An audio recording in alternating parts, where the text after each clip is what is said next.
दोस्तों नमस्कार। मनीष की बात में एक बार फिर से आप लोगों का स्वागत है। कहते हैं ना, जैसा आप कर्म करते हैं वैसा ही आपको फल मिलता है। भगवान श्री कृष्ण ने कहा था कि कर्म करो, फल की चिंता मत करो। आजकल हम लोग कर्म तो कर रहे हैं, लेकिन कर्म करने से पहले फल की चिंता बहुत कर रहे हैं, क्योंकि हमको ये मिलेगा कि नहीं, हम कर रहे हैं पता नहीं ये होगा कि नहीं। ऐसा करने से कुछ हासिल नहीं हो सकता, क्योंकि फल आपके हाथ में है ही नहीं। आपके हाथ में है सिर्फ कर्म करना। जब आप किसी को कष्ट देते हैं ना, तो याद रखिए वो आपको दोगुना चौगुना चक्रवृद्धि ब्याज के साथ वापस आपके जीवन में आएगा। आप अगर किसी को सता रहे हैं, किसी की आत्मा को तकलीफ पहुंचा रहे हैं, तो ये मान के चलिएगा आज नहीं तो कल आपको उस पेन को बहुत ज़्यादा इंटेंसिटी से फेस करना पड़ेगा आपको। क्योंकि ये कलयुग है, और कलयुग में कोई चीज़ बाकी जन्म के लिए नहीं रहता है, वो आपको इसी जन्म में भुगत के जाना है। तो आदमी वो नहीं होता है जो सबके सामने होता है। आदमी वो होता है जो अकेले में होता है, जो खुद के साथ होता है। खुद के साथ जब वो आप अकेले में रहते हैं, और तब आपका जो नेचर है ना, वही आप असली में वही हैं। कहते हैं ना कि हाथी के दांत खाने के कुछ और होते हैं और दिखाने के कुछ और होते हैं। तो हम लोग दिखाते सबके समाज में अपने आप को दिखाते हैं कि हम बहुत अच्छे हैं, हम बहुत अच्छा कर रहे हैं, लेकिन जब आपका असली चेहरा वो होता है जब आप अकेले में होते हैं और किसी के पीठ पीछे क्या बात करते हैं, किसके बारे में और क्या सोचते हैं, क्या करते हैं, वही आपका असली चेहरा है। तो मैं इसी पे एक छोटी सी कहानी आप लोगों से शेयर कर रहा हूँ कि एक चोर था और वो अपने बेटे को चोरी की ट्रेनिंग दे रहा था। तो एक दिन वो ले गया, कहा कि देखो बेटा, अगर कोई देख रहा हो, कोई आ रहा हो, तो तुम मुझे सीटी बजा देना, मैं समझ जाऊंगा कि कोई आ रहा है, तो मैं सतर्क हो जाऊंगा। तो वो गया, बोला कि मैं अब इस घर में चोरी करूंगा, तुम एक कॉर्नर पे खड़े हो जाओ दूर में, और जैसे ही कोई दिखाई दे तो तुम हमको आवाज़ देना। तो वो चला गया। तो जैसे ही वो घर के पास पहुंचा, उसके बेटे ने सीटी बजा दी। वो दौड़ के आ गया। उसके बाद क्या हुआ, कौन आया? बोला देखा कोई नहीं है। तो बोला अरे तुम ऐसे कैसे सीटी बजा दे रहे हो? बोला ठीक है पिताजी, मैं देखता हूँ। बोला फिर चला गया। तो बोला कि इस बार ध्यान रखना। तो फिर जैसे ही घर के पास पहुंचा, उसके बेटे ने फिर सीटी बजा दी। फिर दौड़ के आया, बोला यहाँ तो कोई नहीं है, तुम सीटी क्यों बजा रहे हो बार बार जब कोई है ही नहीं? तो बोला कि ठीक है, इस बार मैं जा रहा हूँ चोरी करने।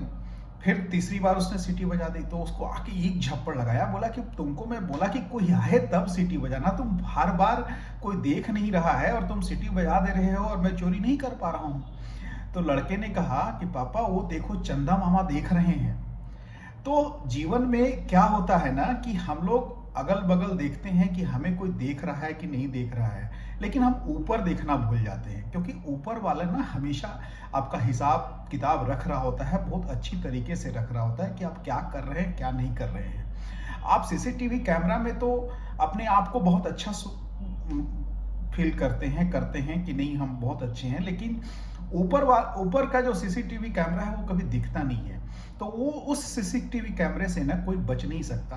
तो अगर आप किसी के लिए कुछ गलत कर रहे हैं, गलत इवन सोच भी रहे हैं, तब भी आप बहुत गलत कर रहे हैं। तो किसी के लिए भी गलत भावना नहीं रखें, कोई गलत काम नहीं करें, किसी की आत्मा को तकलीफ नहीं पहुंचाएं, किसी को कोई कष्ट न दें। अपने जीवन में जो आपके कर्म से जो मिल रहा है उसमें खुश रहें, अपना कर्म करते रहें, और ये मान के चले कि हमें ईश्वर ने बहुत अच्छी जिंदगी दी है, मेरे कर्म के हिसाब से मुझे वो सारी चीज़ें मिल रही हैं, और आगे भी मैं जैसे कर्म करूँगा अपने जीवन के स्तर को उठाऊंगा और अपने अच्छा फल हमें मिलेगा। हम फल की चिंता अभी नहीं करेंगे। ईश्वर जो है ना, वो सब कुछ देख रहा है, वो मुझे जो चाहिए उसको पता है कि मुझे क्या चाहिए। आप ईश्वर से जाके मंदिर में, मस्जिद में जाके ये बोलते हैं, कहीं भी अपने ईश्वर से बोलते हैं कि मुझे ये दे दीजिए, वो दे दीजिए, लेकिन ईश्वर आपको वो नहीं देते हैं। ईश्वर आपको वो देते हैं जो आपके लिए अच्छा हो। हम मनुष्य को इतनी समझ नहीं है कि हम ईश्वर से अपने लिए अच्छी चीज मांग सके, क्योंकि हमें कुछ नहीं पता है।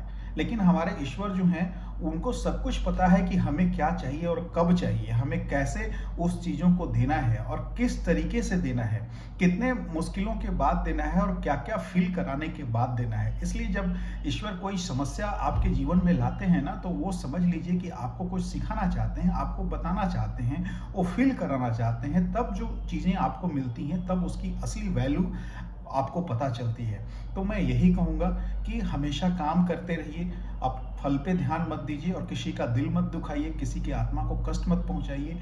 आप जो एक्चुअल में है वही सामने सबके रहिए, क्योंकि सीसीटीवी कैमरा के अंदर सब कोई अच्छा बन के रह सकता है, लेकिन जैसे सीसीटीवी कैमरा हटती है लोग अपने असली चरित्र में आ जाते हैं। तो आप असली चरित्र में जब हमेशा रहेंगे ना, अपने ट्रू ओन को फील करेंगे हमेशा, तो आप बहुत सुखी रह सकते हैं, बहुत शांत रह सकते हैं और जीवन का मजा ले सकते हैं। मजा तो इसी में है, ओरिजिनलिटी में। So thank you very much. अगर मेरी बात अच्छी लगे तो मेरे चैनल को लाइक कीजिए, सब्सक्राइब कीजिए। Love you all, thanks a lot.